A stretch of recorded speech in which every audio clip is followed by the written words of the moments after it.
This is ex-councilor Julius Seath for Labour. You had a family interest in this site. Yes, indeed. It was. It's called Reeves Beach because William Reeves bought it in the 16th century, and 40 hectares of what was called the Lord's Waste. And thereafter, the site was owned. This site as well, the oval site, was owned by various members of the family.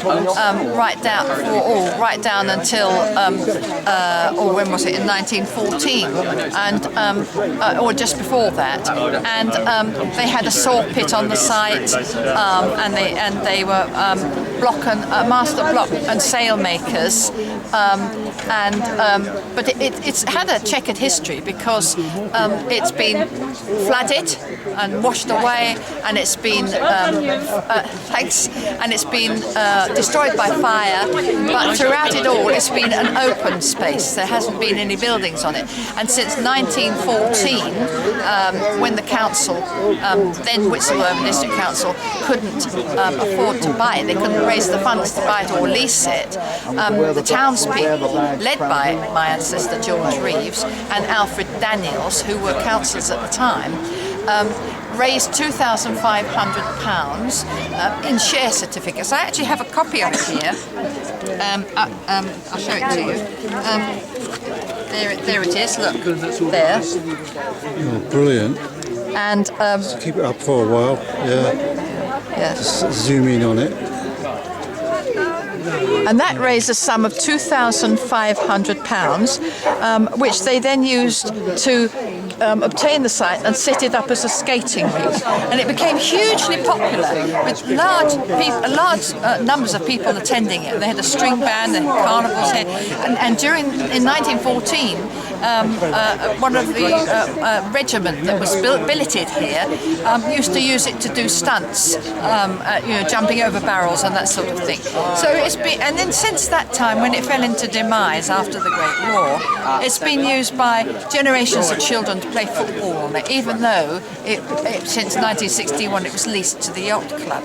And it's not true to say that people haven't been bothered about it, because in all this time it was leased, but people living around about here actually contacted the council, and they've got email trails to show it, saying we would like to help you and look after this and to manage it for it so it looks much better so that we can use it. That was never had any positive response. And the first we knew about it, of course, was when we heard that about the conditional sale, was when we heard about it. And of course it's on the minutes of the meeting, but virtually no real information, because most of the information that's important about the value of it, etc., and the conditional sale price, it was on exempt papers, so we still don't know what that is. We say it's strongly rumoured to be £160,000, and we understand that the same developer had bought another piece of land not very far from here, which is 13.5 times smaller than this piece of land, in 2011 for £143,000. So it just doesn't add up. The figures just don't add up. So I don't suspect corruption. I suspect it's incompetence, really, and misleading information. And I think it just reflects the fact that the powers that be really didn't consider this very much. They didn't really think about Whitstable people, and they thought that there was no interest in the land. And we've proven them wrong, haven't we, today? Right. But the price that was given, then you think it was kind of obvious. I mean, Whitstable is kind of like a tourist town, and this kind of place obviously is going to go for a lot of money, should do. Yes, absolutely, because it's been suggested that it would have to be a low price because it was inaccessible, and that they thought there was no access to it, but you could see it down here. and also they thought that it would have a marriage value with the tile warehouse, which would be greater. And when the tile warehouse owners approached the council to put this to them, the council, I think, they thought, well, perhaps this is a good idea. It needs to be tidied up.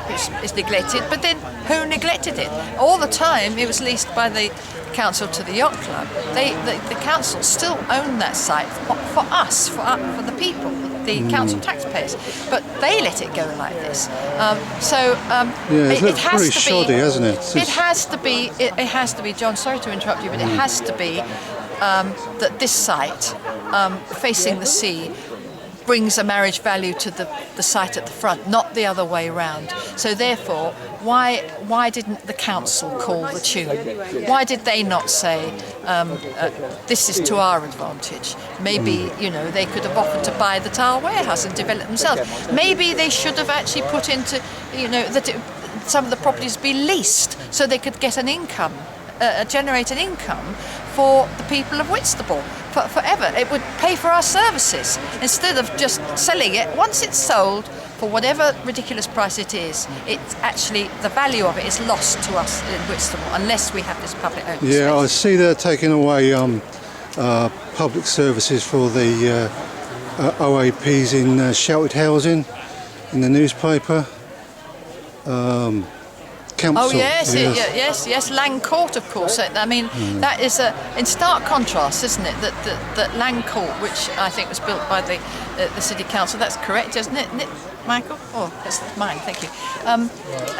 Lang Court, which is sheltered housing for people, vulnerable older people, most of whom are in their late 80s and 90s. They are going to withdraw their support staff from that building. There will be a warden, but they're going to withdraw it, and that's shameful when you consider what they could have done with.